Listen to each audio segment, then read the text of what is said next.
इंदौर के खजराना इलाके में हुई आगजनी की घटना ने प्रशासन को अलर्ट कर दिया है। जांच के दौरान सामने आया कि घटना स्थल पर एग्रीकल्चर लैंड पर अवैध रूप से बनी हुई दुकानें न सिर्फ गैर कानूनी थी, बल्कि उसमें भारी मात्रा में विस्फोटक सामग्री भी जमा करके रखी हुई थी, जिसके बाद प्रशासन ने संयुक्त अभियान चलाते हुए 20 दुकानों को ध्वस्त कर दिया है। खजराना क्षेत्र में बुधवार को लगी आग ने प्रशासन की नींद उड़ाई। आग बुझाने के प्रयास के दौरान फायर ब्रिगेड की टीम को दुकानों में कुछ संदिग्ध सामग्री मिली। इसी के बाद जिला प्रशासन ने पूरे क्षेत्र का निरीक्षण किया। जांच में खुलासा हुआ कि यह पूरा निर्माण अवैध था। एग्रीकल्चर लैंड का कमर्शियल उपयोग करते हुए 20 दुकानें बिना अनुमति के बनाई गई थी। प्रशासन ने तुरंत कार्रवाई करते हुए संयुक्त रूप से पूरी संरचना को ध्वस्त कर दिया है। सबसे बड़ा खुलासा हुआ दुकान के अंदर, जहां शादी समारोह में चलने वाले क्रैकर्स, बारूद से भरे कई ड्रम और अन्य विस्फोटक सामग्री बरामद हुई है। फायर ब्रिगेड और पुलिस अधिकारियों के अनुसार अगर इसमें से किसी भी एक ड्रम ने आग पकड़ ली होती तो आसपास के 500 मीटर क्षेत्र में भीषण विस्फोट और भारी जनहानि हो सकती थी। पूरा ऑपरेशन जिला प्रशासन, नगर निगम, फायर ब्रिगेड और पुलिस विभाग के संयुक्त दल ने किया। एसडीएम प्रदीप सोनी के निर्देशन में बुलडोजर कार्यवाही पूरी की गई। पूरी जमीन सलीम पटेल की बताई जा रही है। प्रशासन उनसे पूछताछ की तैयारी में है और विस्फोटक सामग्री के स्रोत, सप्लाई चेन और भंडारण की जांच आगे बढ़ा रही है।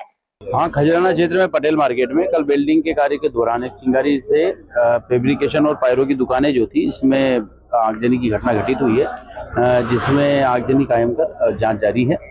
और आज नगर निगम, पुलिस प्रशासन और राजस्व विभाग की टीमें यहाँ पर आई हैं और जो 3 शेड वाले अतिक्रमण हैं इन्हें हटाया जा रहा है। आग कैसे लगी थी? ये वेल्डिंग के दौरान जो चिंगारी निकलती उसके कारण आग लगी है और पायरो मटेरियल्स जो थे इसमें कुछ एक्सप्लोजिव मटेरियल्स थे सामने, तो जिसके कारण आग फैली थी और जिसे फायर ब्रिगेड की टीम द्वारा, पुलिस प्रशासन द्वारा तत्काल जनता की मदद से कवर कर लिया गया था, जिसमें जनमान की हानि कोई नहीं हुई। क्या नुकसान हुआ है? इसमें एक्चुअली जो दुकान थी फैब्रिकेशन मटेरियल, उनकी मशीनें वगैरह थी और कुछ रुई गद्दे की दुकानें, उनमें नुकसान हुआ। आगे कोई जनहानि? हाँ, ज्यादा कोई जनहानि किसी प्रकार की नहीं हुई। ये लगभग यहाँ पे 8 दुकानें हैं जिन पर कार्रवाई जारी है। कल रात को खजराना क्षेत्र में जहाँ अभी खड़े हैं वहाँ पर एक आगजनी की घटना हुई थी। वेल्डिंग का कुछ काम चल रहा था, ऊपर शॉप्स के कुछ स्ट्रक्चर बन रहे थे, अवैध स्ट्रक्चर, उनसे कुछ चिंगारी लगी और यहाँ पे एक आग, कुछ शॉप्स में आग लग गई। आग को काबू में कर लिया गया।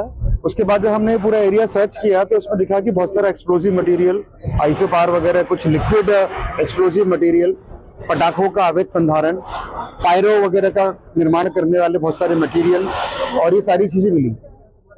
इसको देखने में लगता है कि ये कुछ शादी वगैरह में, जो फंक्शंस वगैरह में जो आतिशबाजी वगैरह होती है, उसका अवैधानिक रूप से ये लोग काम करते हैं। क्योंकि रिहायशी एरिया है, रिहायशी एरिया में इस प्रकार का कोई भी निर्माण, कोई भी कार्य नहीं किया जाना चाहिए। आज सुबह से हमारी जिला प्रशासन, पुलिस, नगर निगम, पॉल्यूशन कंट्रोल बोर्ड और इंडस्ट्री हेल्थ सभी की टीम ने इसमें कार्रवाई की हुई है। सारे मटेरियल को जब्त कर लिया गया है और जो भी वैधानिक धाराएं होती हैं एक्सप्लोजिव एक्ट के अंतर्गत, उन पे कार्रवाई की जाएगी और एफआईआर भी रजिस्टर की जाएगी। इसका मुख्य उद्देश्य है कि हम किसी भी स्थिति में, हमारा जिला प्रशासन, हमारे कलेक्टर महोदय का भी इसमें बहुत क्लियर इंस्ट्रक्शन है कि हम कभी भी जनता की सेफ्टी, सिक्योरिटी को हम साइडलाइन नहीं कर सकते। रिहायशी एरिया में अगर कोई दुर्घटना घटती है तो बहुत नुकसान होता है। सारी दुकानों को ध्वस्त कर दिया गया है और आने वाले समय में हम ये भी करने वाले हैं कि आसपास और भी इस प्रकार की कोई गतिविधि होती है तो उसको आइडेंटिफाई किया जाएगा, जिससे कि कोई भी दुर्घटना घट सकती है और उस पर भी लगाम लगाएंगे।